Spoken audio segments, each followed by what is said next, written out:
I think there's something you should know about me. I just happen to...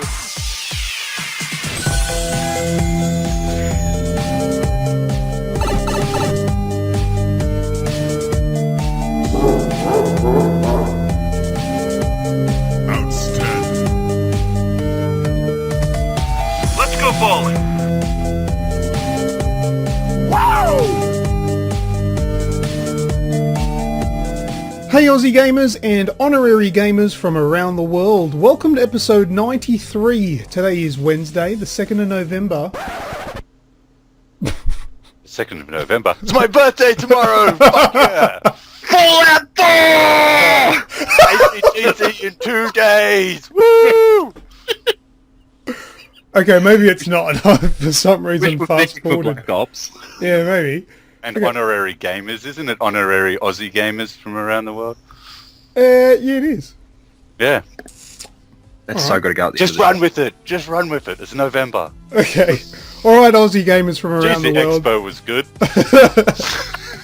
Shut up. Today is Wednesday the 2nd of September 2015 and you're listening to the Aussie Gamers Express podcast, the podcast that feels the phantom pain.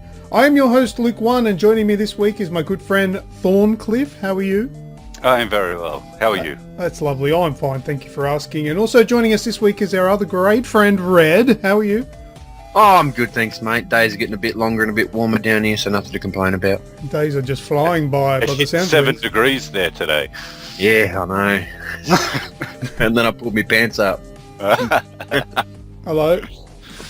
Alright, before we start, here's this week's show in preview. First up we'll have Game Talk, then after that we'll go into news, and this week's news will cover Nuketown 2065, Mortal Kombat X cancelled, EB Games Expo Games, and a PlayStation 4 update 3.0.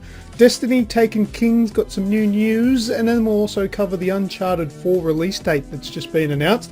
After that we'll do What's That Sound, and this week we'll do Not So Frequently Asked Questions, covering Tomb Raider. And then after that, Red will go. nice. Yeah, Red will give us his shout, and we'll close the show for another week. All right, Red, tell us about your games week. Is it just me, or is it a slightly short turnaround from last show? Maybe not. I don't know. Maybe. I know why. Because normally I refer to my XMB on my PlayStation to see what I played. But we played Steam. That's right. Yeah. So you and I had a game of Contagion, Yep. which was, I think it's about 1995 American on the US Steam store, on the Steam store, but we got it for about $10 on Humble Bundle. Yeah. And so basically that's a zombie survival, but I think there's a little bit more emphasis on the whole survival thing. You know, there's no restarts, no checkpoints. You die, well, you get turned into a zombie first and then you die. But there's lots of different scenarios, like an escape mode, an extraction mode where you got to go try and help survivors, and then there's a survival mode which we got into, and another couple of modes I haven't tried yet, which I'm actually really looking forward to. Just quickly, we had trouble joining each other the other night. Did we? I figured out. Yeah, you said I can't join your game. It says host unavailable or whatnot. Oh yeah, I remember we had those issues. Yeah. Because when you go into the server lobby or the browser, there's all Australian servers there. We just joined one of those because they're all 0 of 16, 0 of 8, because there's probably not a lot of people playing at the time. Weeksy and I the next night just jumped into there and one jumped into there, and we played for about 15 minutes. He just wanted to try it out because I wasn't too well that night, but yeah, so that's sorted out. So Contagion, survival horror, first person, limited ammo. Well, you can only carry a maximum of 1 health pack. You get attacked by zombies enough, or if you get bitten, even if you've got 100% health, you get bitten, you'd actually turn into a zombie. Players can infiltrate your game as a zombie. So it's just another one of these fun things that I've been cranking around on Steam. Really, as weeks goes, oh, you have a code. Oh, you have a code. So the Steam library is actually now starting to look like a library instead of just a selection. Battlefield Hardline, couldn't help myself, jumped on there, got a couple of newbies into it this week, a couple of mates of mine, $49 on sale at Target at the moment. That is bloody cheap for, let's say, for the campaign's at least worth one playthrough and the multitude of hours you can have in multiplayer. I still haven't posted- even done that. Yeah. You still haven't played it? No, not the campaign. I thought it was garbage, the first couple of levels that I played. It really was. Those first 2 levels are Bad boys, shockingly bad boys. slow. It's like Yeah. it's like they got like the cast of Friends to do like an action thriller movie, Yeah, fair call. and it ended up just turning out like a big piece of shit. Yeah, and unskippable cutscenes. You know, if you do get a bit bored with it, you just go, all right, hit the options button and move on. But no, unskippable cutscenes, and they can go for 5 to 10 minutes each. Yeah, that's a sin. That is a sin. Because you I've got can't to play. pause them- Especially once you've finished it. Yeah. Exactly. You need Good to be call. able to pause cutscenes. You need to be able to skip cutscenes. Yes, I posted another massive score on Kung Fury, over 100,000 this time. I'm really in love with that game. It's something you can just sit there and throw 5 minutes through. And then the other night I played probably 50 or 60 times. Granted, it's 2-3 minute games. So I put Advanced Warfare in. I played one multiplayer game, and I'm now absolutely convinced I am not spending any more money on DLC on Advanced Warfare. I think you summed it up quite perfectly, Luke. Black Ops 3's killed Advanced Warfare for me, and that was just a weekend on a beta. I just can't do any. Well, I said that the other day, and that's how it made me feel, because I really want to play Black Ops 3. I want to play Call of Duty, but I don't want to go back to Advanced Warfare because Black Ops 3 was just that much better. I don't, why would you go back? It's just a shame it's not on the Wii U. You could have another beta next week and still keep playing it, because I think you've gone from PlayStation to PC and Xbox. That's exactly what I did. I played You it on all of them. bastard. On I'll the tell you what, weekend, sorry, before we move on from Call of Duty, Yeah, I'll yeah. tell you what, it's not optimised for PC. it's not. No, see, look, my PC it's not a world beater. I haven't got a Titan video card or anything like that, but my PC's good. Yeah. But I can't run that game at a decent frame rate. I was, Oh, really? like, when I was running it at 30, 40 frames a second, it was still, like, very framey. Oh, no. It was playable, but just barely. And that's on a pretty good PC. I should have been able to play it with better graphics, but I couldn't. Yeah, it seems like with the PC ports, with a lot of things, that they are actually not really putting that much effort into them with all these U-bit things that the PCs can do, like the 4K and all that kind of stuff, unless it's actually a PC released game and exclusive to PC. Most of the games now are coming out on consoles and they're running at 60 frames per second. You might get a 90 frame PC rate, but most of the money's coming out of the console market, so it's not really geared towards the company to really put that much effort into the PC ports, I don't think. I think you're probably right there. what the issue is, yeah. We had like the massive issues with the Batman, I really don't think that's still right, and that's just coming out now.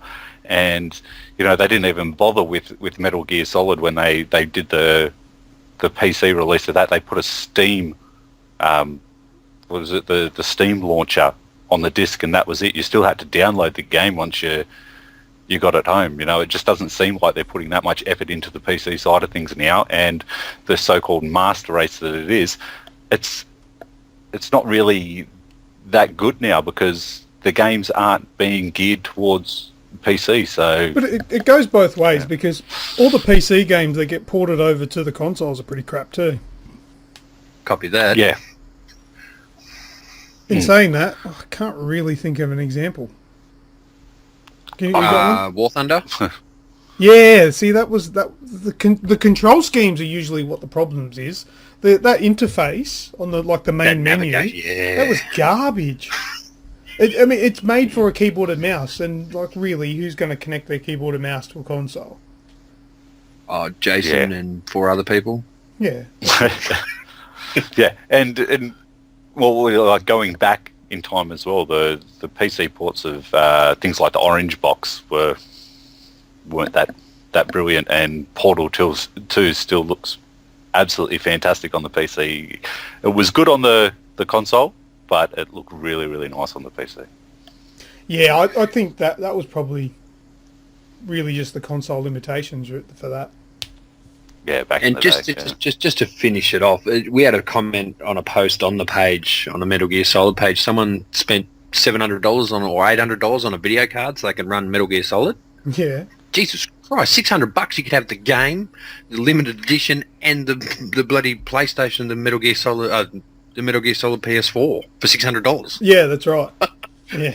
It's very expensive. You might get an extra 30 frames or 40 frames per second out of it and whatnot like this. And one thing I do say also with my laptop, it picks up the internet better via Wi-Fi. But other than that, Jesus, you got to spend some money to get that thing cranking out the games that it's capable of being produced at, like your Witcher and everything like that. That's a lot of money to get everything running at ultra. Yeah, but running a game at 90 frames a second is a waste of time. You won't notice much of a difference, really, would you? I read some scientific nerd doctor study thing and saying that the human eye can't pick up that many frames per second, so anything from about 45 onwards apparently is a waste of time. Yeah. Well, lucky all Xbox players can only register 30. Ooh, zing. I think, because I've played a game at, it was a simple game, but my PC was able to run it at a stupid high frame rate, and it just translates into the game sort of appearing to be in fast forward, because everything just is too fast. You got to turn your sensitivities down. So it just, no, but that's what you would have to do, because the frame rate gives it that appearance that it's the sensitivity's too high. So there's no point. Yeah. There's no point. And bloody hell, Metal Gear Solid 5 looks fantastic on PS4 anyway. I wouldn't bother with PC. Yeah, and I'll add in this one here, like Assassin's Creed Syndicate. They've announced that the specs, the requirements, recommended system requirements are only targeting 30 frames per second anyway. Yeah, well, that's great, isn't it? All right, what else have you played, Brett? All right. Yeah, real quickly, on the weekend, had another couple of hours on Payday 2, introduced Weeksy into it because I was a high roller. Compared to him, anyway, I could front up with the cash to get some heists underway, so that was a bit of fun. Like a drug addict, I'm weaning myself off Rocket League. I think I've only had about a dozen games this week. my PlayStation Plus is about to run out, and with Mad Max coming out today and the Phantom Pain coming out yesterday, I really don't think I'm going to need PlayStation Plus for a month. I might save some bloody money. And that's my week. Lovely. Sean? Hello? Hello? Hello. Sean?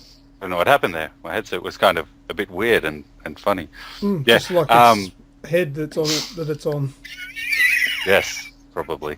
I've gone back to One Game Wonder again this week, so we had Until Dawn last week. But I have ventured back into New Tristram this week and booted up the Reaper of Souls again, just because I've been 3 trophies off getting the platinum on this for so long, and I kind of went, you know what, I'm going to do this hardcore run and I'm going to finish it off, and I'm going to complete it. I'm 663 Paragon at the moment, so what I want to do is platinum it and get 666 Paragon, and then I'm going to leave it.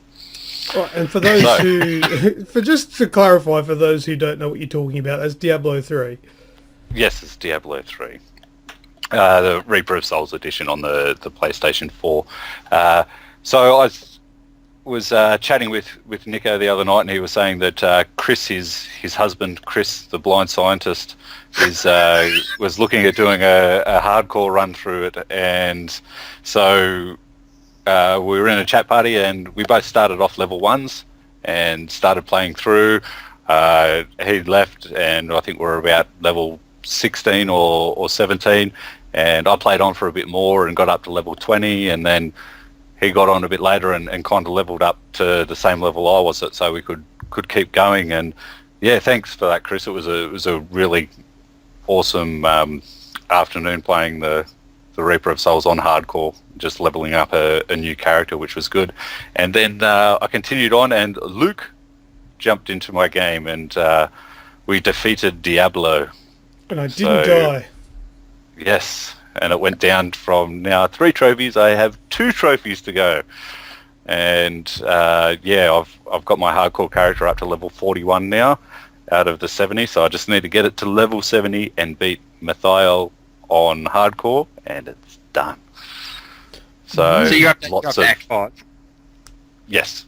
Oh, bloody oath, man! That's within touching distance. Yes, it was good though, because also with Chris playing, and because I'd continue to play on a bit more and level up my character, I went back to his level and started playing through with him again and redoing bits just to level myself up a bit more, so that I was more comfortable going into the big boss battles.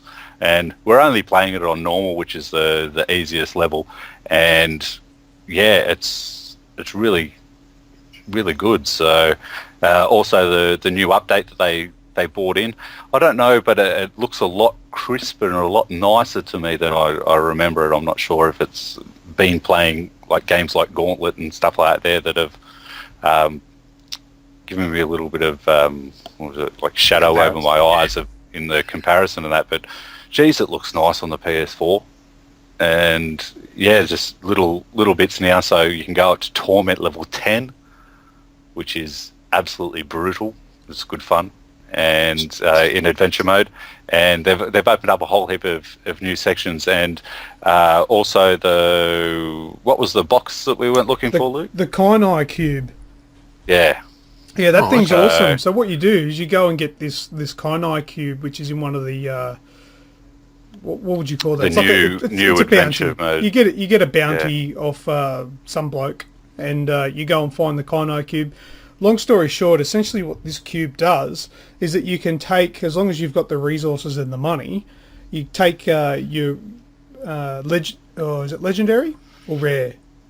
No, rare. You take your rare equipment, put it in the box with the materials you need, and it turns it into a random legendary. So what I was doing, because I had the gear, so I had the bits and pieces that I needed, the resources. So I just went and made a shitload of rare stuff at the blacksmith, and then put it into the machine until I got the set that I wanted. So I would do the helmet, then I did the chest piece, then I did the gauntlets, the shoulders, and all that sort of stuff, and put together an actual set. You know, you can get the sets. Yeah. Yeah, that are that hard to bloody find. That's right. But yeah, so your character looks brutal now. I know, and he is. It's awesome. sick. So I've got Gizmo to thank for that. He's the one that showed me how to do that and set me through it all and all that sort of stuff. So thanks very much to him. But yeah, I've got a mad boss now, Demon Hunter. He's sick. He does about on paper, he does about 2.5 times more damage than I was doing before. But that's only on paper, so that doesn't include like the random chances for extra crits and stuff like that. So I'm doing probably millions, billions of damage in a go, and the way that it's set up, I'm using Bugger All Hatred, which is basically a little the amount of special that you've got, and it regenerates so easily and so quick. So I'm just always using my special. It's so good. It's a real good build, and he looks the goods. Awesome. I'm really interested in getting back into Diablo, but there's obviously so many new games that have come out that I've got to put some time into those first. But I will be getting back into that because I want to try out my boss. That's why I got back into it. I thought, you know what, this is going to be a big few months coming up with new releases and all that kind of stuff. I really want to try and finish it off now. It's sat there long enough, and it needs to be finished. You probably don't hear that much off me with finishing games and all that kind of stuff, but this one here is my big one, and it's going to be my best platinum so far. So is that going to be the only platinum that's not Lego? Not hard to beat the Lego platinums, but yeah. Is that the only platinum that's not Lego? No, I've got Rezo Gun, and I've got Second Son. Lego. Yeah. With the pixels. And the Order? And the Order, yes. So this will be your first one that's actually really hard. Yeah. It's got a 1.9 rarity on it, so the feather in the cap, if you will. Yeah. Nice. Couple more years and I'll have it too. Yeah. Once you get them 500 bounties up. Yeah, I'll just wait till my daughter's old enough. Brutal one. Make her do it. One. All right, keep going. Yeah, that's my week. Oh, that's It's it? been Diabloing it. Yeah, it's like Okay, crack. that's right. that You game. said it was just one. Yeah. All right, I'll just cover off my week nice and quickly. Black Ops 3 beta on Xbox One and PC. I've been getting into those with Jason, aka Repremier, and also Ross Mark, aka Ozaniki or Anarchy Oz, depending on what platform you're playing with him on. Gears of War Ultimate Edition, played more of that as well. That's on the Xbox One, obviously. It's a beautiful game, so I will get through to the end of that one eventually. I played a game called Calvino Noir. Now that one is just been released on the PlayStation 4, Steam, iOS as well. Get that. Oh, really? Interesting. Yeah, so it's on. You can get it on your iPad or iPhone and things like that. But play it on there. But it's a side-scrolling, clicky sort of game. I don't like it on PC. I reckon I would like it better on console. But it does. I did read somewhere that it's got controller support on PC, but I couldn't get the controller to work with it. I couldn't find the setting, and when I turned on my controller, it didn't recognise it. So that was a shame. But it's kind of like, real loosely, I'll refer to it to be like Trine, because you can swap characters. Yep. Yeah, you do that, and you've got like your main character he's kind of like your brute. He's the one that will attack and knock out the enemies. Then there's another guy who's more like your smart guy who'll work all the machinery. And then there's a female character that'll make sandwiches. No, just kidding. Nag. Oh, shit! She said I was going to! Oh, Nice to see the company we keep. We all think along the same lines. No, she picks locks. So you switch between the different characters to get to do the little puzzles and stuff like that. The story's pretty cool. You start off, it's with the name Calvino. I don't know what Calvino Noir, like Calvino is. I couldn't work it out, but I'm sure we all know that noir means black, and it's that kind of old school. It made me think of Dick Tracy and that kind of stuff, like old, what's that, 50s kind of private detective, and mixed in with thief themes. So basically, if you get a job, you go into this building where there's like an insider known as the Mole. He helps you get these documents, but then he double crosses you, knocks you out, takes the documents for himself. That just opens up a whole big shit fight where all this other stuff goes wrong, and you've got to go through the chapters. And there's quite a few chapters. There's a lot to do. So it's not a real short indie game. It's a full length game, so you get a bit of time out of it, and it's the controls are probably the thing that lets it down, but it works though. You can. There's only a couple of times where it'll trip you up and you'll be frustrated and die because of the controls, but generally it works pretty good. And what else can I say about it? I enjoyed it. The story's good, and it looks beautiful. It's very arty. It's just, I don't know. That's probably all I could really say. It was. I mean, it's not going to blow your mind. Was it a good story though? Yes, it is. It held itself all right. Yeah, true to form, like a good indie game. That's generally where the draw card is in the storyline, because they don't have the big theatrics. They don't have the big massive budget for mocap and all that sort of stuff and all your famous actors. Mm-hmm. Mind you, the voice actors in this are actually quite good. So the story comes alive, and this one it does. It made me want to keep going and go, oh, what's happening? So that's worth a play if it looks half interesting to you. So get into that. If you want my first impression when I look at it, just a screenshot of it. Yeah, what do you think? Is Gunpoint. Yeah, that's what I thought of too, but it's nothing like Gunpoint. Nothing like that. Okay. Nothing at all. No. Yeah, just the look of the level layout and stuff like that. Yeah. The level layout. Well, the creator of the game, first name Dan, can't remember his surname. My apologies, but I think he's an architect from the reports that I was reading, and a lot of that does come into play with the buildings and the designs of the levels. You can tell that it's quite informative the way that it's been put together. But as for like an indie game as a whole, it's one of the good ones that you'll play this year. It's not bad. Yeah, we've been spoiled really with a lot of the indie games this year. They've been quite quite good. Yeah, there's been a couple of turds though. Yeah, there has been, yeah. Makes me pretty happy to play Calvino Noir because I don't have to talk bad about it, which is good. All right, I'll move on. We can maybe come back to that when you guys have maybe had a go. Yet another zombie defense, Red. Oh, wow. we had to get a second mortgage, but holy shit. Yeah, I know. We were bored, both of us, Red, sitting at the PC talking to each other on Skype, and I was just looking at co-op games on Steam, and I found this one, Yet Another Zombie Defense, and it was, I think I paid about $1 Australian for 2 copies of it. So I gifted one to Red, and we had a go of that, and it's not terrible. It's not terrible, and you can write swear words.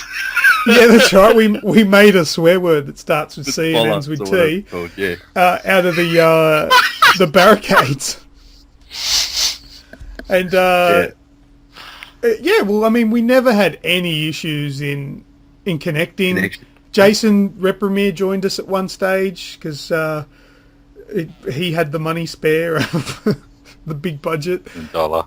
Yeah. Paid the $1, downloaded the 35 megabyte file. 35 megabytes. And you just jump in and play. It's basically just a wave defense, and you run around shooting the shit out of zombies and picking up different guns and making money and buying your ammo and doing wave after wave after wave. And I think we spent a good hour on it, didn't we? Oh, at least.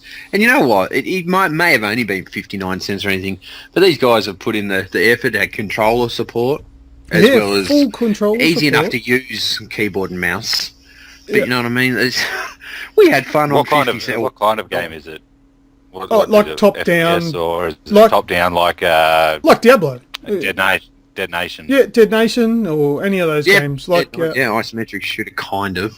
Yeah, How to Survive and stuff. Yeah, it's like that, top down, but there's obviously no level design to it. It's just a flat grey ground with whatever. Lamppost in the middle. Yeah, lamppost in the middle, that's right. And that's it. And you just go. Right, swear words with. You can... Yeah, at the end of each round you can spend your money, buy guns, buy ammo.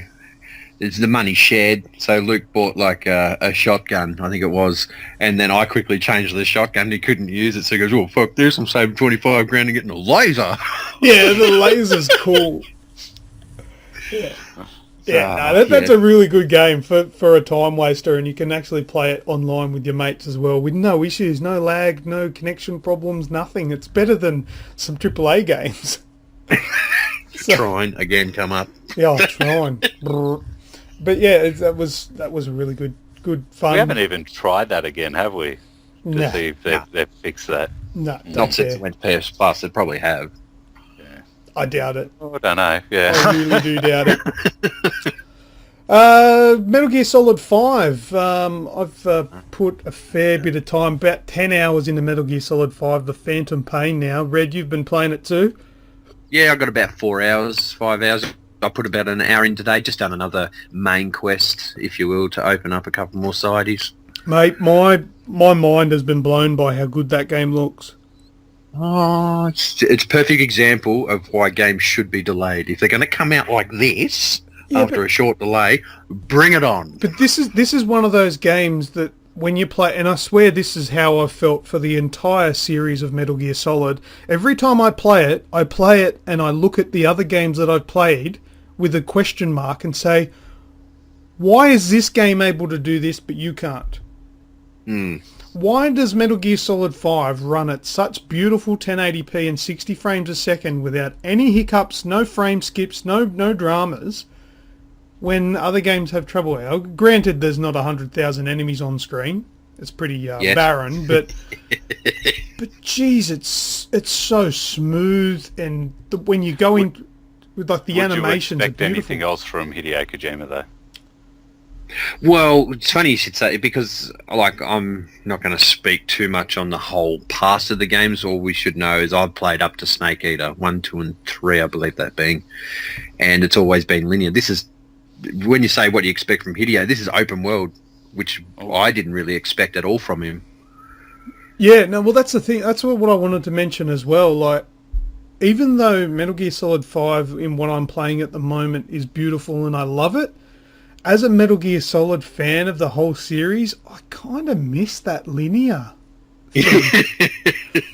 like I liked the way the old games worked. Now, don't get me wrong, I really do love the way that 5 is set out. It's a change, and it's a good change, but yeah, I kind of been thinking, like, I liked all the scenery changes and things like that, whereas this is just one big massive map at the moment. But it works, it's good, it's brilliant, and just the gameplay, it's so enjoyable. And they advertise the game as, approach however you want, and it literally is that open. Where today I got up to a mission where I had to get to this base, and there were that many different ways that I could approach, and I looked at it and I thought, well, I'm not going to go in that way because there's too much light. I'm going to go around this way because it's a little bit darker and I'll get a bit more cover. And it took me an hour and 10 minutes to do one mission, and all I had to do for that mission was rescue one person. How much time sitting there waiting for a guard to turn around? 5 minutes later, fuck off, man. But the thing is, but it's not a hassle. But if you've got to wait, go a different way. Go do something else. You're not funneled in any direction. It's so... And an hour and 10 minutes for one mission, and I enjoyed every second of it. I absolutely loved it because you got so much freedom of choice. And even when you're in a mission, if you think, oh, man, I really need a sniper rifle here, just call for a supply drop. Have you dropped one of those boxes on an enemy yet? No, I haven't, but I've dropped one on my own head before. How's the lack of side quests going for you? Yeah, no, I'm doing the side missions. I'm enjoying them. Yeah. You have power here! Oh, well, the first mission is quite spoiler-free, really. You're up against Russian Spetsnaz. And you interrogate, because one of your cool things is to be able to interrogate, and you can, they go, oh, there's diamonds over there, or there's minerals over there, but then you can also go, oh, where's your friends? And it'll highlight a couple of people on the map for you. And that's your reward for being stealthy.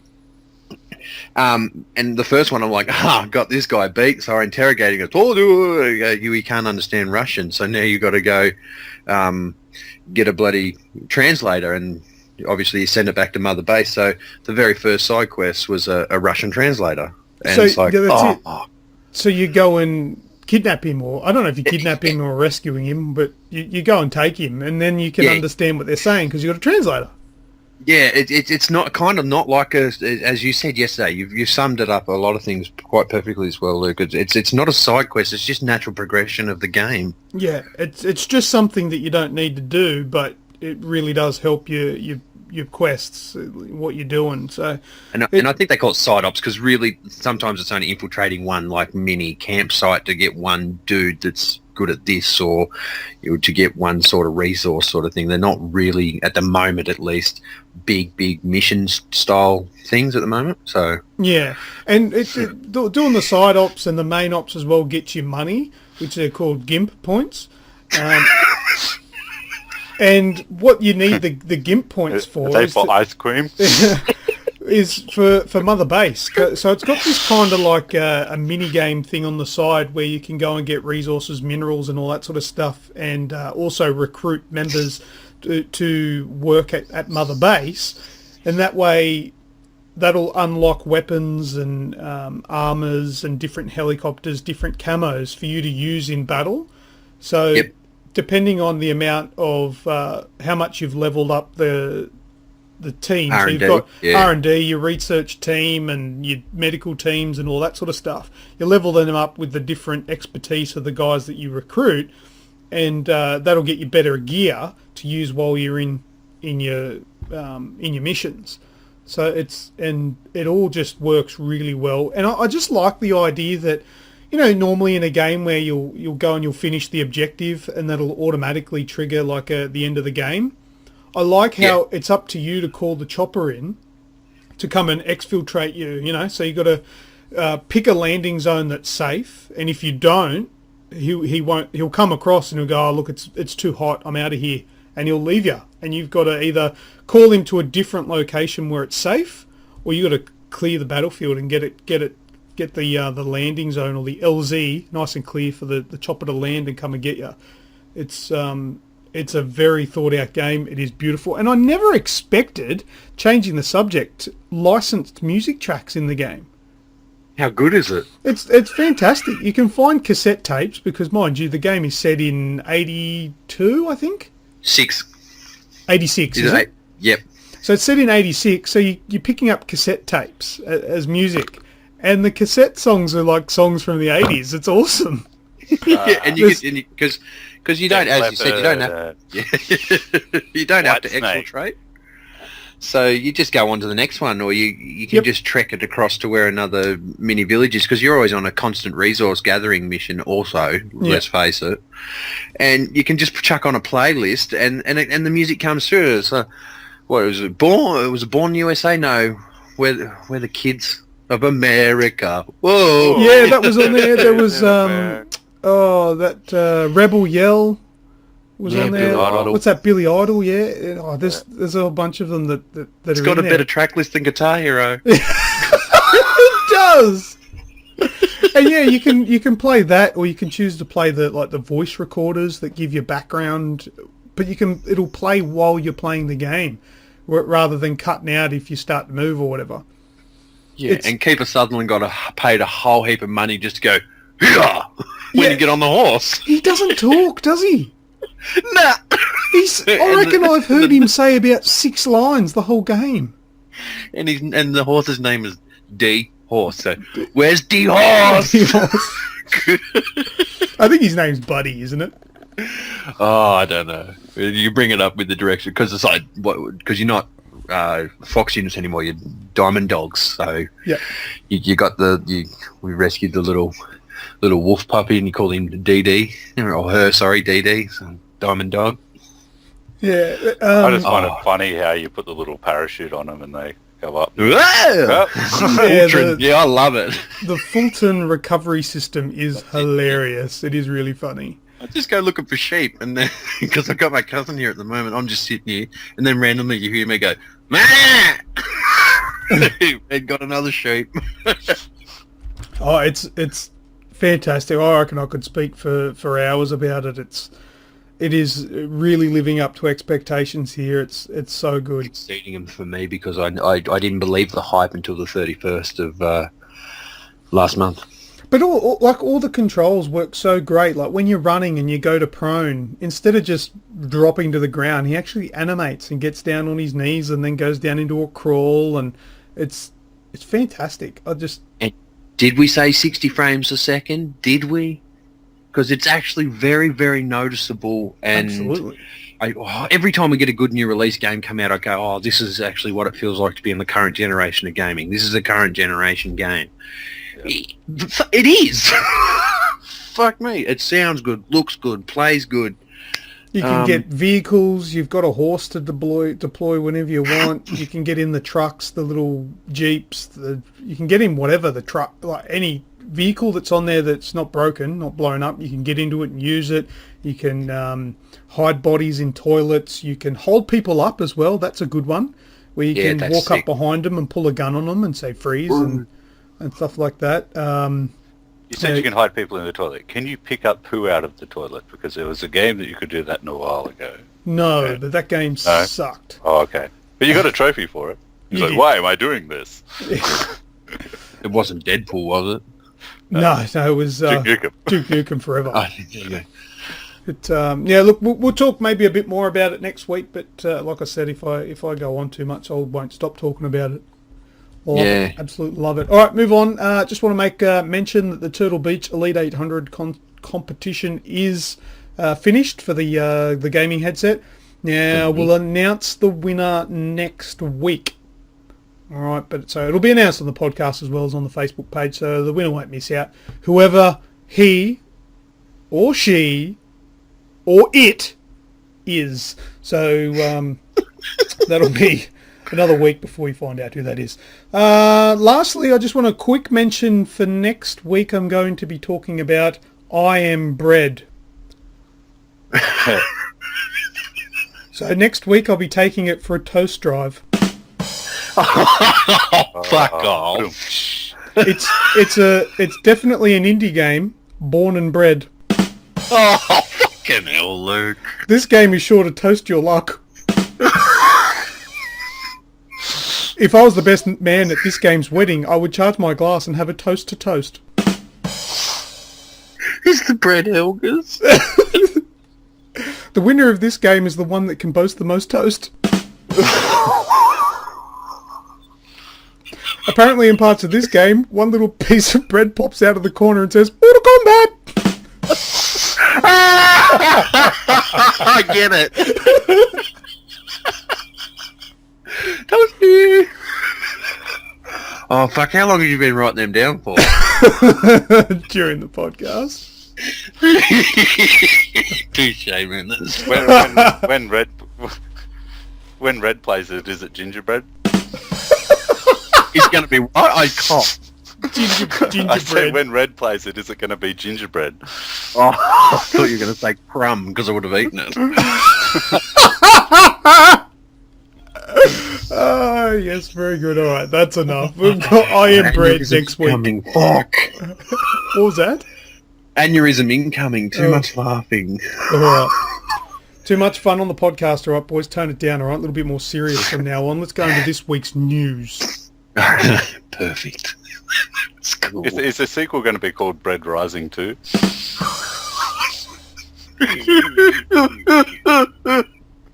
Sorry, because of news.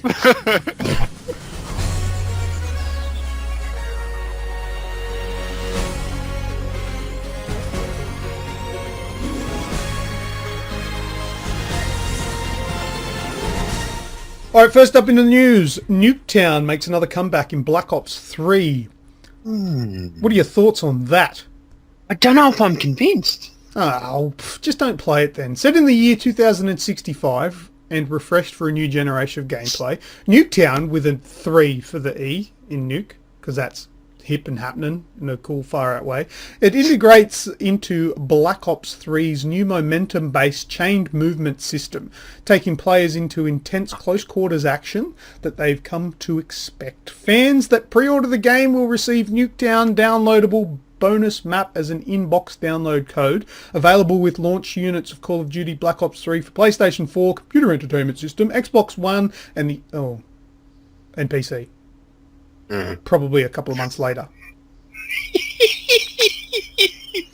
Why you, Negative Nancy, you and others? Oh, no, not Negative Nancy. It's been done twice, and Yes. and I can appreciate that, but it was always a question. I've always been wondering whether they're going to do Nuketown again. Are they going to do Nuketown again? And everyone goes, oh, no, probably not, because it was rehashed in Black Ops 2. And I'm like, yeah, and that was everyone's favourite map. And then you get the 24/7 game modes where every map is Nuketown, you just do different things, but it was just a constant spawn trap. And Black Ops 2, Black Ops 1, a whole lot slower game than Black Ops 3. I just think it's going to be really small, really hectic. Like, it'll be a lot of fun. It's going to be a shotgun map for sure.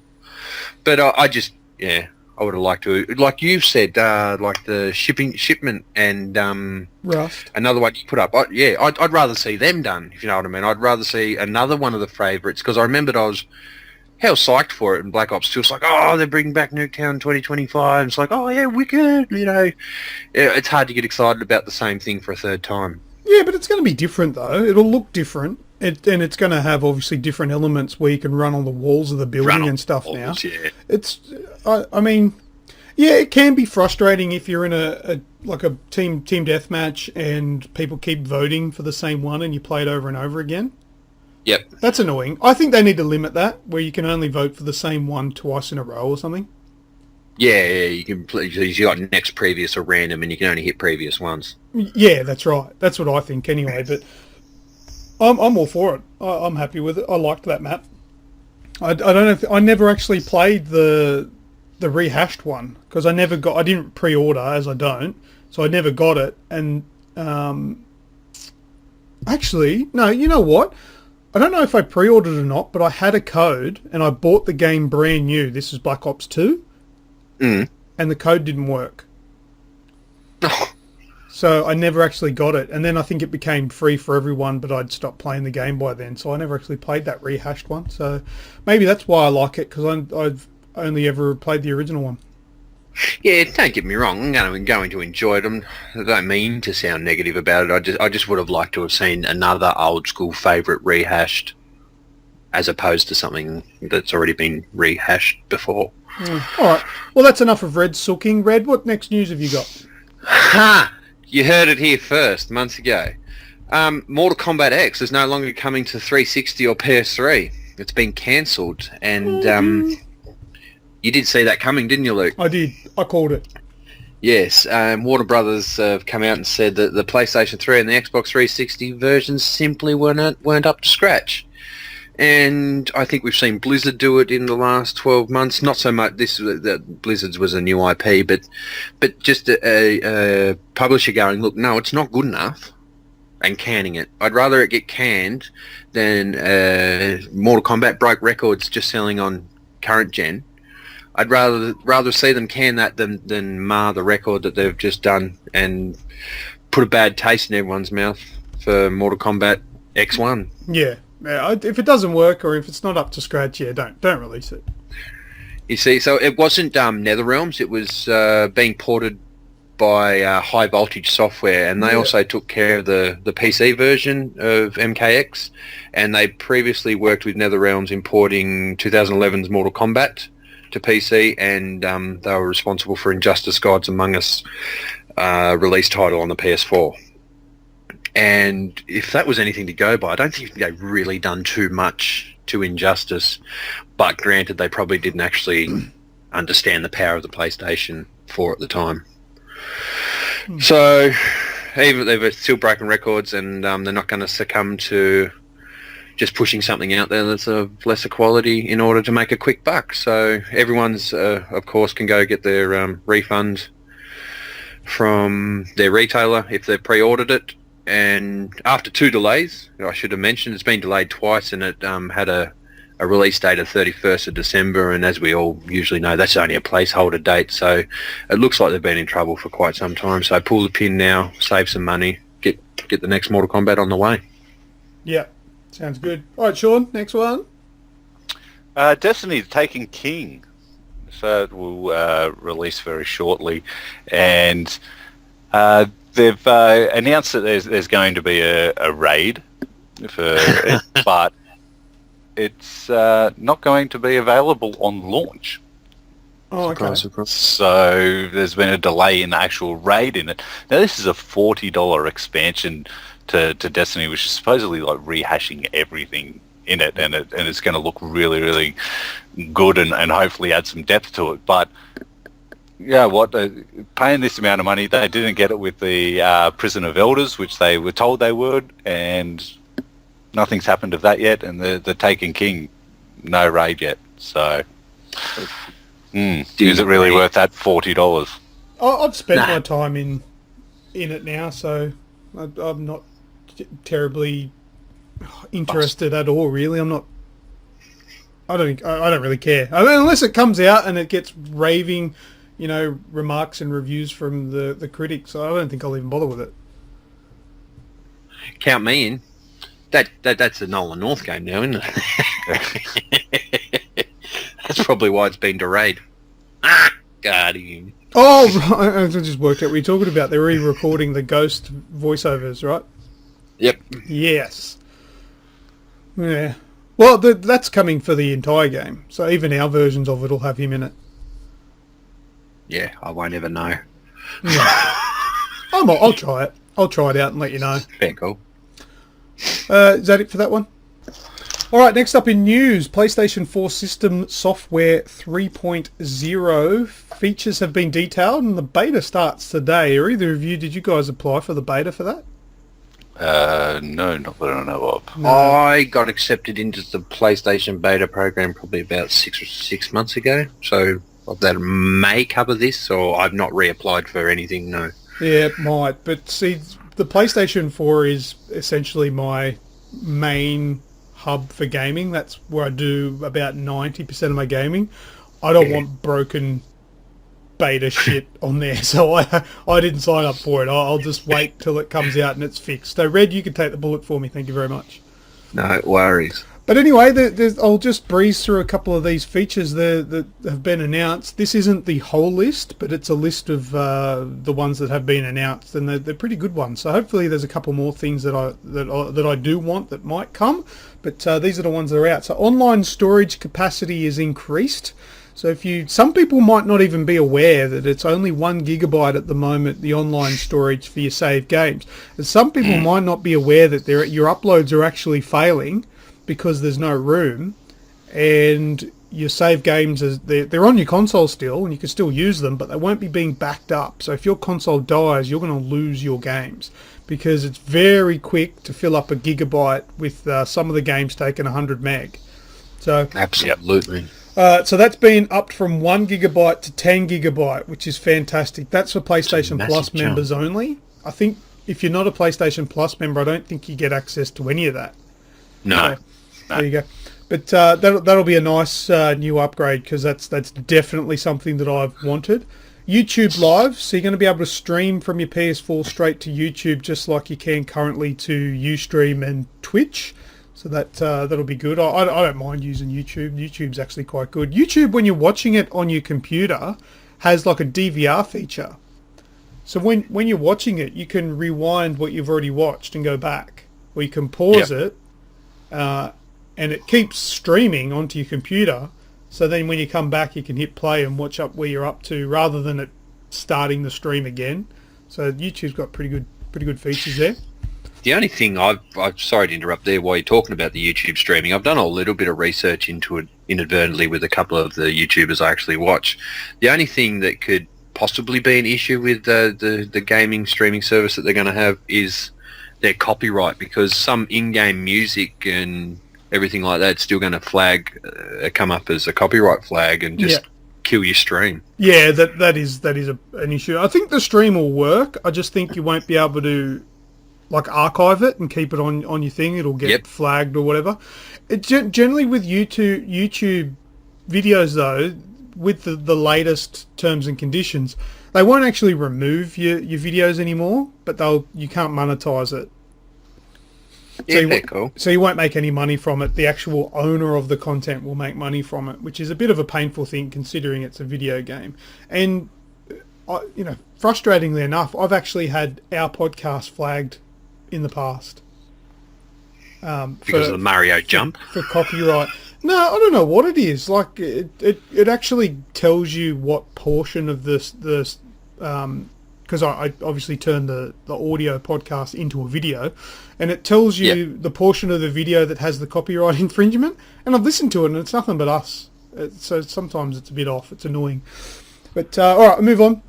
Events. A new hub for events has been added, giving an overview of activities taking place on the games you play most, as well as official broadcasts. For instance, you may see an update for Double XP Weekend, or a special enemy appearing at a scheduled time, or seasonal events like in-game towns being decorated for the winter. So it's going to give you good updates like that. That's pretty cool.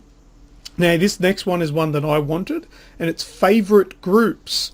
So favourite groups has been added to the Friends app, letting you quickly access groups of people that you like to play games with frequently.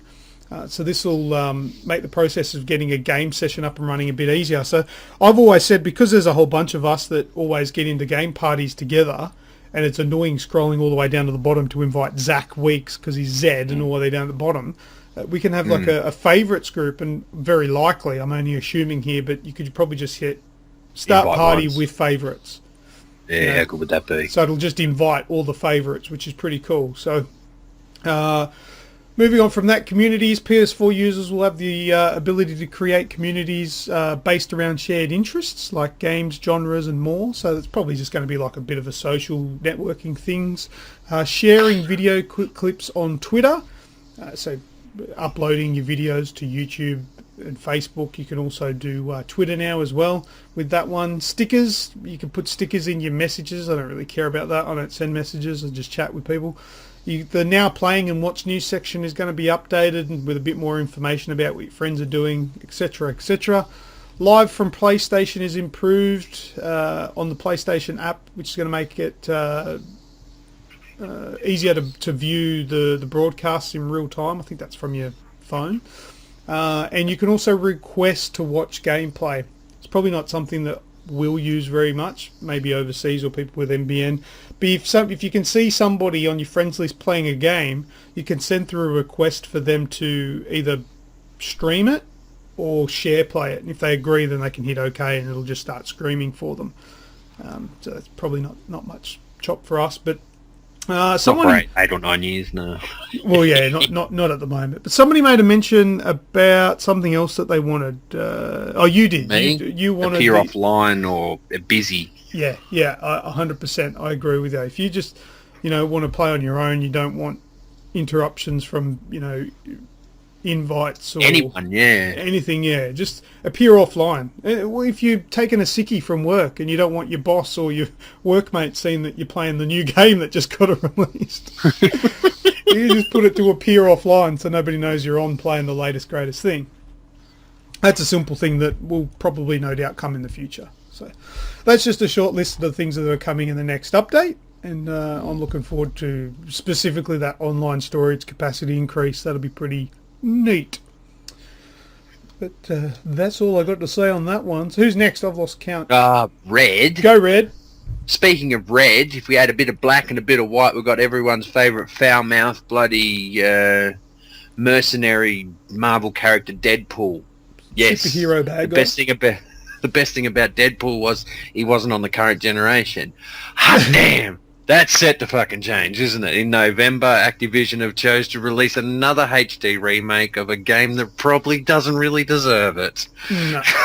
Following Prototype HD, we're now getting 2013's Deadpool coming to Xbox One and PlayStation 4, with and that will of course include all its DLC, which 8 people probably bought with the original game. That's across all platforms, in my opinion.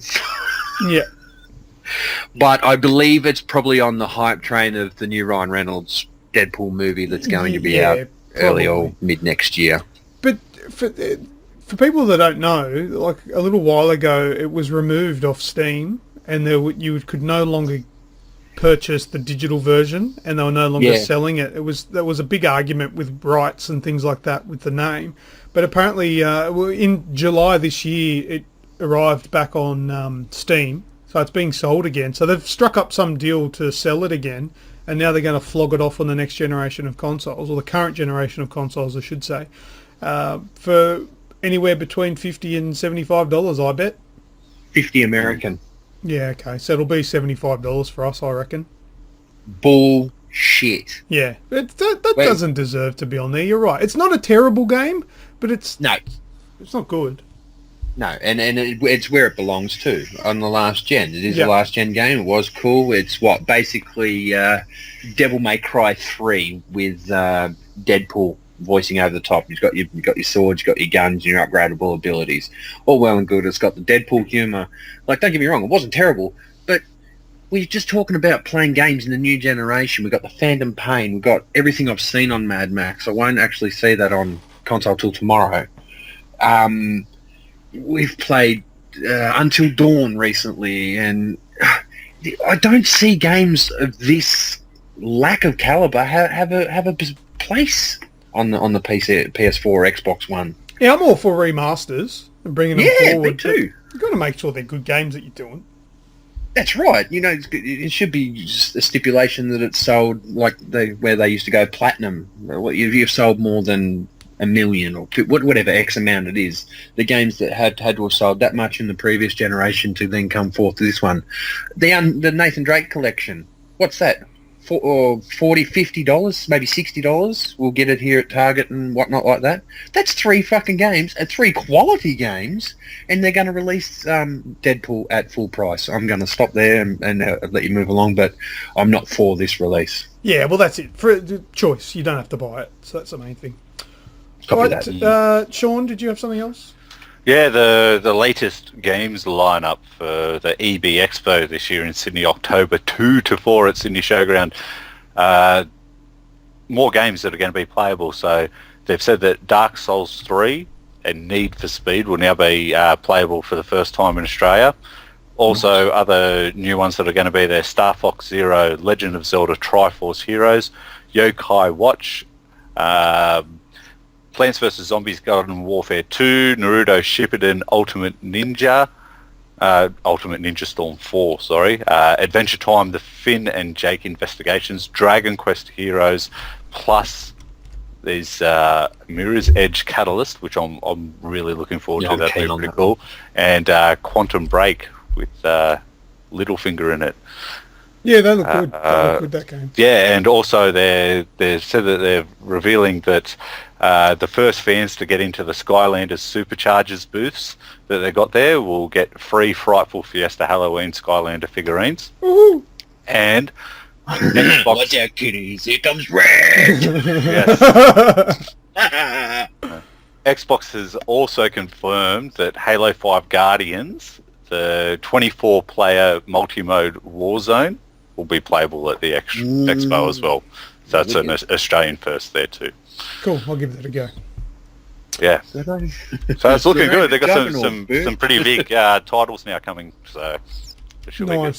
All right, we'll do some a preview to the Expo when we get in a couple of weeks when we're a little bit out. But for now, let's move on. We've got to get this underway. Last bit of news, is it? Or have you guys got more? No, I'm done. Yeah. That's it. All right, last one I'll just pump out. The Uncharted 4 A Thief's End Special Edition has been announced, as well as a due date, a release date. Oh, so excited. I haven't gotten it written down here, so I've got to use my memory. I think it's the 18th of March 2016. So we've got a date now, which is really cool. So and I've got what you're going to get in the special edition. It's going to be the Blu-ray disc, so the game, the collectible steelbook, and a case designed by Alexander, the kid who draws Lacerino, whoever that is. Have you heard of that person? No. No idea. 48-page hardcover art book by Dark Horse and Naughty Dog. That'll be sick. Nice. Naughty Dog and Pirate sigil sticker sheet, and a Naughty Dog points, a pack of in-game currency. Oh, okay, so it's in-game currency for that one. And now there's also the Uncharted 4 A Thief's End Libertalia Collector's Edition, which includes everything above, plus a 12-inch premium Nathan Drake statue by Gentle Giant, 3 multiplayer outfits, Uncharted Drake's Fortune, Heist Drake and Desert Drake outfits, 2 custom weapon skins, Golden Weapon skin and Desert Weapon skin, Henry Avery Sigil ball cap, and Madagascar Sidekick outfits. So, and I think that's the exclusive in Australia, exclusive at EB Games. So, and that's $199.99, and I pre-ordered it. You did what? I pre-ordered that one. The shame. The Libertalia Collector's Edition. That's 2 games that I've pre-ordered this year now. Both of them are Uncharted. Both of you. You got the quadrilogy. Yeah. Love it. There you go. But so that's coming out March next year. So we've at least got a date now, and I think it's set to be a really big release. It'll be awesome. So I can't wait for that. What's up, Red? Wicked. We don't have to wait much into 2016, in all honesty, once we get over the coma that is Christmas and New Year, and it's nice to have a date for Uncharted 4. It really is. Yeah, I can't wait. And I'm getting the Statue Edition. I've never spent $199, $200 on a game. I've never done that. Never. Wow. No, me either, really. I kicked myself for not getting the Joel edition of The Last of Us, so I'm not going to make the same mistake now. All right, well, that's it. Book's probably going to be the highlight, though. Sorry to interrupt. Yeah, it'll be nice. All right, that's it for the news. Let's move on to this week's What's That Sound? I think it's time we stop. Children, what's that sound? Everybody look what's going down.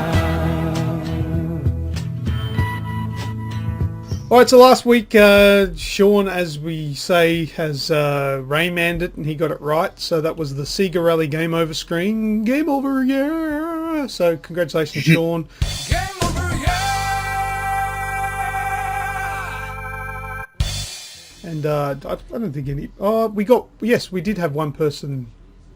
Who was that? Red, you got that handy? Nick? Wasn't that the only person? Yeah. Yeah. Oh, yeah, I think you're right, actually. Congratulations, Nico. You got it right. All right. Well, you just want to hear this week's What's That Sound? Yes, please. Yes. I can't really remember what it is. I know I'll know what it is when I play it, but I think it's a hard one. Really hard. Anyway, have a listen.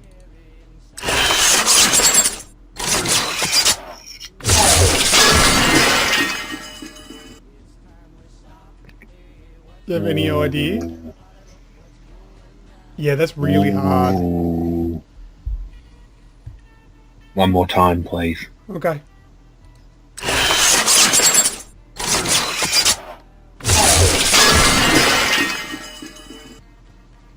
Oh, it's that manhole cover that's doing the, or is it a rim? Makes me think of G Police. And what's that other one? No, I'm going with G Police. All right, come on, Rain Man. It sounds like some kind of futuristic weapon hitting something. Mech Like Warrior. a... No, Mech Warrior. It's more like someone standing there with a futuristic gun and it's shooting something that's on a table like silverware or something. It sounds like that. All I can think of is possibly like maybe the Order. Yeah, that's what I'm thinking. The Order 1886. It's a really hard one this week. I don't suggest that anybody... I don't think anyone's going to get it, really. I really want to give something big away. If anybody can get this week's What's That Sound, I'm going to give them something now. If you guys can remember the photos that I've posted on the page, I've got a wall of like memorabilia. Like I've got, you know, a Halo figurine. I've got Iron Man and a Captain America little plushy toy thing. I've got a Sonic one. I've got a few Marios. I will give something off that to whoever can get what this week's sound is. It's that hard, I think. Holy shit. Now, it's not a obscure game that nobody's ever played. It's not ridiculous, and well, obviously by the sound of it, it's not from, you know, the 40s. But it's a really hard one, I think, and I think whoever gets it, it's worth one of those things on there. So you're not getting. Can we hear it one more time? You're not getting my revolver or ocelot either. And I extend this to you two guys as well. So this includes admin staff. I'll give you something off there.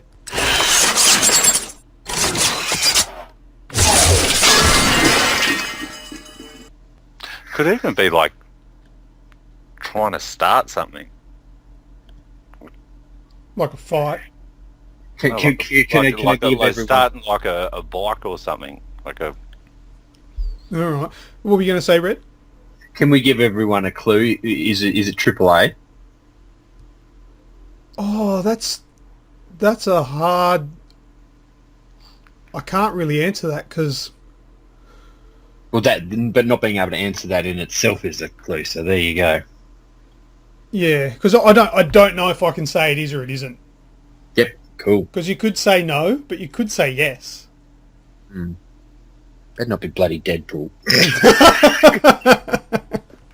It's Metal Gear Solid 5, isn't it?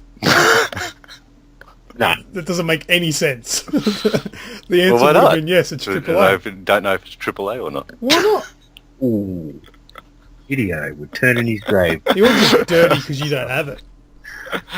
Yeah. All right, well that's this week's What's That Sound, and it's a hard one. And it's going to be a good prize. It's going to be pretty Big incentives, cool. yeah.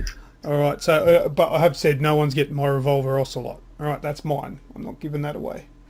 All right, so I've got quite a few cool things there to give away, and I'll make sure I won't give, you know, like the tiniest little figurine that's on there. I'll give a decent one. Give something decent. So be prepared to provide us with a postal address if you get that right. And as I said, that goes for you guys too. So Red, Sean, Yeah. Nico, I know he listens every week, the good man. The rest of them will have to Yeah. You've already got one of them. Do you know what's better than one? Fucking two. All right. So, yeah, if you know what that sound is, then send us a message to our Facebook page and let us know what it is. If it's correct, I'll give you a really cool gift this week. And if you just want one of the games, a free game, I'll give you that as well.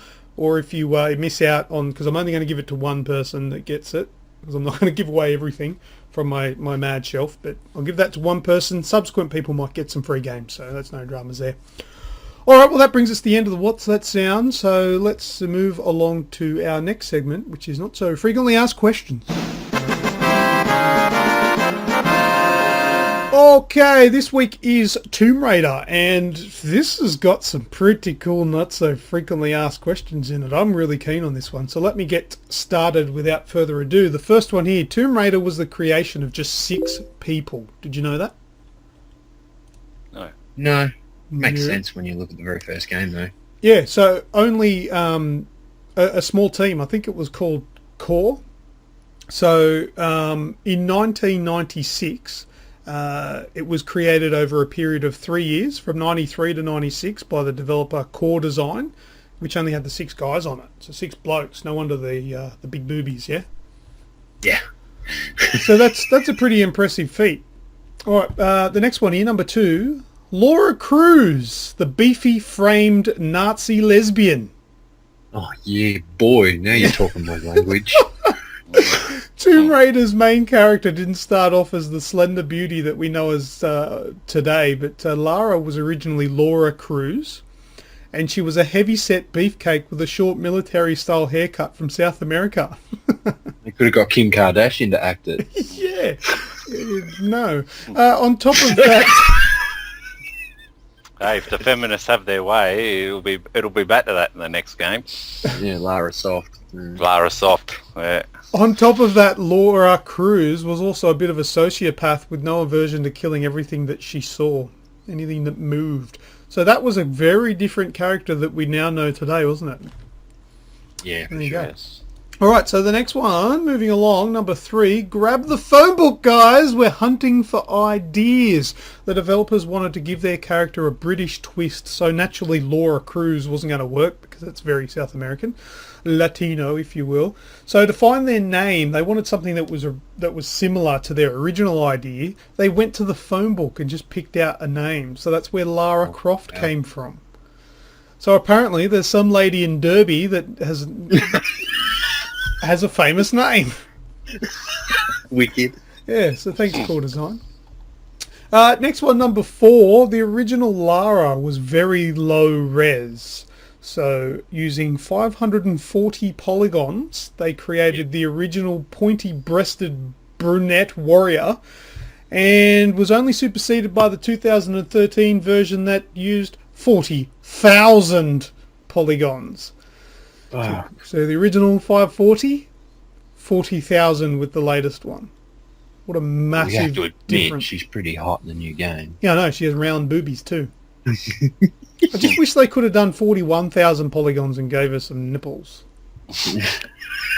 That's just the dark, seedy, disgusting person that is me. Anyway, you could probably Google that. There's the nipples. What was that video you showed me? No, let's not talk about that. Oh. Oh, the crazy things that you find inside the mansions of the rich, whatever it takes for them to scratch that itch. I'm a poet and I didn't know it.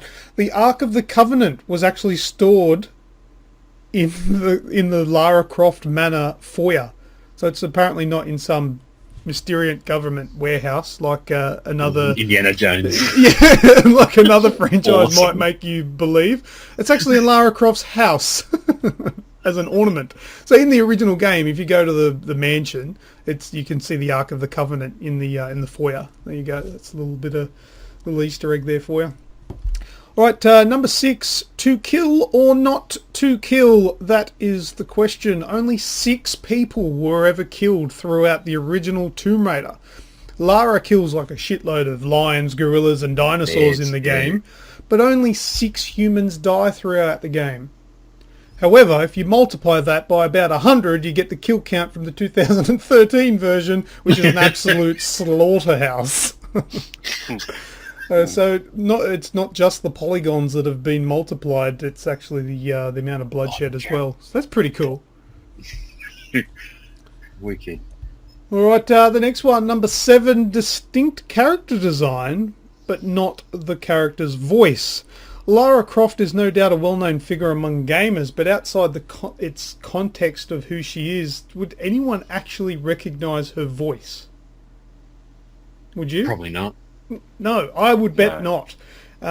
Shelley Bond was the original voice for Lara, whoever the hell that is.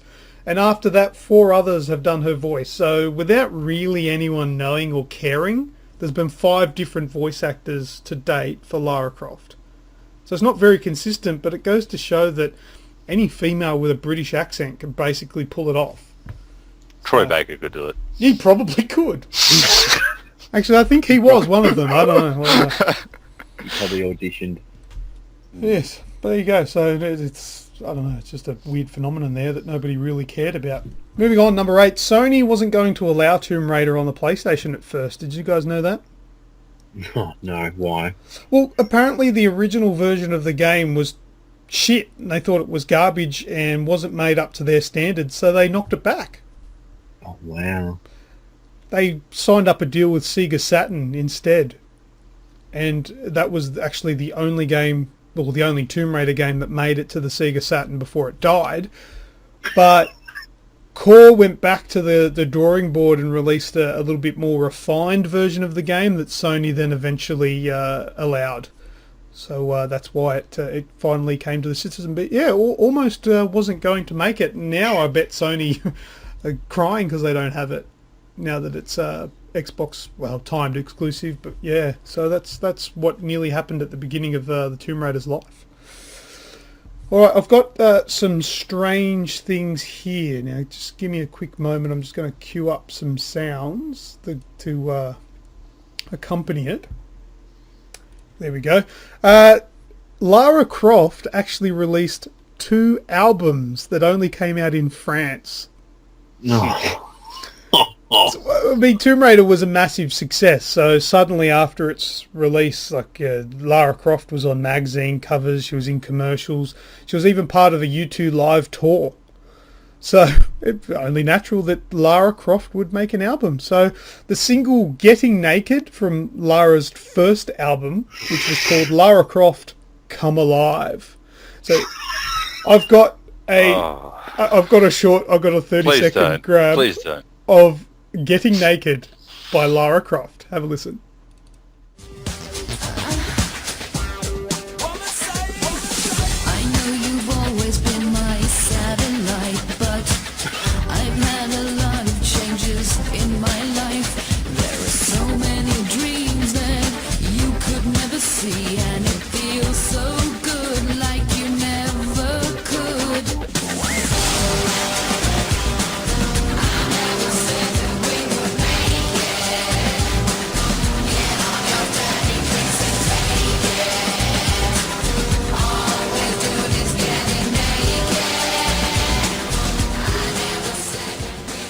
Woo! You know the words. Sing along, boys.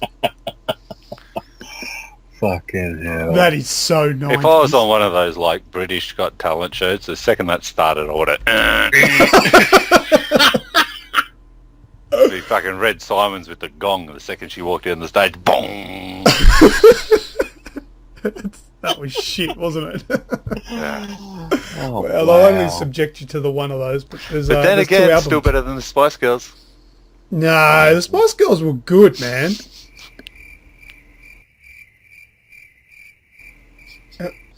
You're Alright, the tumbleweed.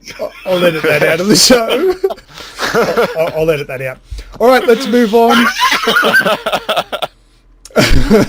Number 10. There is no nude code. It's with the cow level. Yeah, that's right. Sorry, but though there was no official way to see Lara's 540 polygons in all their glory. There were, of course, unofficial nude patches for the PC, but there's no easy-to-enter built-in code. But, believe it or not so frequently asked. Eidos, the publisher, actually wanted the nude code and pressured Core, the developer, to put one in the game, but they refused. So Core... So she wasn't getting naked. The album was just a lie. Yeah, that's right. Just like the cake. But So the developer, who was comprised of homosexuals, well, I'm assuming that, didn't want to put the nude code in. But get this, what Toby Gard, he's like one of the developers that were part of the original core team. He left core shortly after. He was enraged that they pushed so hard for a nude code. Fuck yeah, couldn't be late for church, could he? What a dickhead. What a homo. No offense to homosexuals. I'm using that as a Derogatory. derogatory term. Against him personally. Yeah, but Well, because the thing is, it was such a big hit in France. They didn't want to have to go to the extra trouble of putting all the armpit hair in.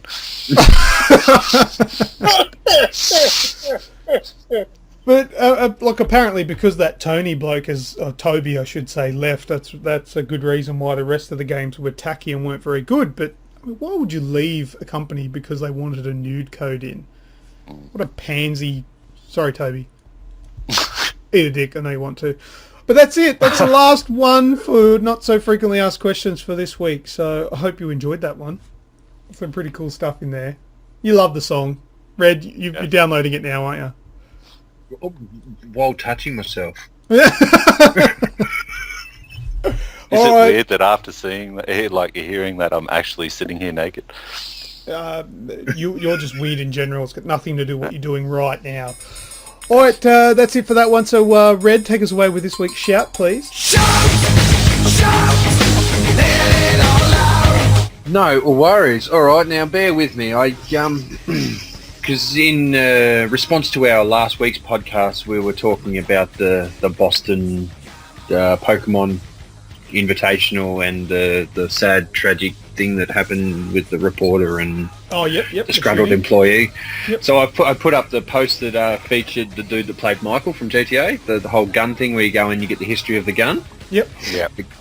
So really quickly, I know I normally do 5, but I did ask on there for polite and thought out opinions, and everyone managed to get that across. So it's a quick shout out real quick. Daniel Ray, Mike Keyrings, Ashley Burnsy Burns, cheers man, know you're listening. Richard Piddington, we got Russell Barnett, Nicholas Steinfeld, Stuart Skeen, and John Ornalas. I hope I said that right. I apologise. So I did appreciate you all getting along and having a bit of a conversation with us all. Snoogan's got in amongst it because he doesn't mind shooting a few targets and everything like that. So it was probably not so much gaming related, except for the fact that we had that connection to A, the podcast, and B, Michael from GTA 5. Also, real quickly, Aiden Stewart, positive vibes he fed to me the other day, along with Luke's anticipation, pushed me over the edge to get Phantom Pain, and I regret nothing. And a big fat Aussie Gamers happy birthday to Ross Mark for a couple of days ago. I know you'll be listening. So shout out to all you guys. Thank you very much for the week's worth of effort. Awesome. Thanks, guys. Appreciate everyone that was mentioned there. You're all legends, plus everybody else that listens and contributes to the page as well. If you haven't had your name on shouters yet, keep going. You'll eventually get it because we love doing it for you guys. It's awesome. Call me out. Give me an excuse. Yeah, just post it on there. Say, Red, how come you haven't put my name out there yet? And he probably will. Well, I'll make him. Punch him in the big toe. All right, Sean, would you like to close the show? At the end of this week's show, Let's do that again. on Facebook. Let's do that again. What? Let's do that Now again. that we're at the end of this week's show. Stop! No, right, stop. I said we'll do that again because we spoke over each other. Do you not hear when that happens? Sometimes. He just ignores it and keeps going. All right, let's Sean, close the show for us, buddy. Well, now that we're at the end of this week's show, I've stuffed that up. But I didn't stuff it up as bad as it being the 2nd of November, because now that we're at the end of this week's show, please take the time to like us on Facebook, www.facebook.com/AussieGamers2012, or search Aussie Gamers Express up in the little search bar up the top. You can find Aussie Gamers Express on Twitter at AussieGamers12. On Twitch, if you like to watch some gaming and raging sessions, Aussie Gamers TV at twitch.tv. Our podcast can be found on Stitcher, iTunes and TuneIn Radio. Just search Aussie Gamers Express. This is the best way to listen to the podcast. I use Stitcher personally, which saves you place. It downloads it directly to the device of your choice weekly, and it's a great way to keep up to date with the podcast, and you can pause and do all the stuff without having to restart streams and all that kind of stuff. YouTube, Aussie Gamers Express. You can search us on there and get access to all the videos, soon to be all the live streams as well. PO Box 130, Cranebrook, New South Wales 2749 is where you can send some snail mail to if that is what you like to do. Also check out our website www.aussiegamersexpress.com for all our latest news and reviews. And that is it. Awesome. Woo! What a show. It's just in time because my headset just started going beep, beep, beep. Oh, I'm very going to good. run out. You know how you made that comment about November and all that sort of shit? Yeah, No one's going to know what you're talking about. yeah. So you're going to look like an idiot. You're going to edit yours out, but leave his in. Yeah. No, I'm not going to do that. Maybe. Yes. That's a funny outtake. What was the other one? What Welcome other to one? episode 50 plus 21. Keep going. Yeah. Because it was 70 something. Yeah. Oh, we make mistakes sometimes. You guys more than I do, because I usually edit them out. Because I have the power. He-Man. That's it. Alright, time for more video games. I've been LewkOne. I've been Thorncliff. I've been read.